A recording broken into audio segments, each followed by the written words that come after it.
এই মুহূৰ্তৰ আটাইতকৈ ডাঙৰ খবৰ জুনমনি ৰাভাৰ মৃত্যুৰ ন তথ্য উদ্ঘাটন কৰিছে CBIয়ে। CBI তদন্ত আৰম্ভ কৰা আজি পঞ্চম দিন আৰু পঞ্চম দিনত ভৰি দিয়াৰ লগে লগে এতিয়ালৈকে বহু তথ্য ন তথ্য পোহৰলৈ আহিছে। এছআই জুনমনি ৰাভাৰ মৃত্যু সন্দৰ্ভত নগাঁও সদৰ থানাৰ তদানীন্তন ভাৰপ্ৰাপ্ত বিষয়া মনোজ ৰাজবংশী আৰু এছআই আভাজ্যোতি ৰাভাক পুনৰ তলব কৰিছে CBIয়ে।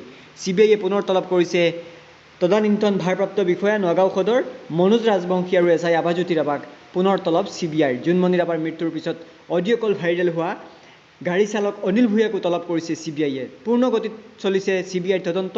নগাঁৱৰ প্ৰাক্তন SP লীনা দলেকো CBIয়ে তদন্তৰ আওতাত অনাৰ পূৰ্ণ সম্ভাৱনা আছে। CBIয়ে পূৰ্ণ গতিত চলাই আছে তদন্ত প্ৰক্ৰিয়া।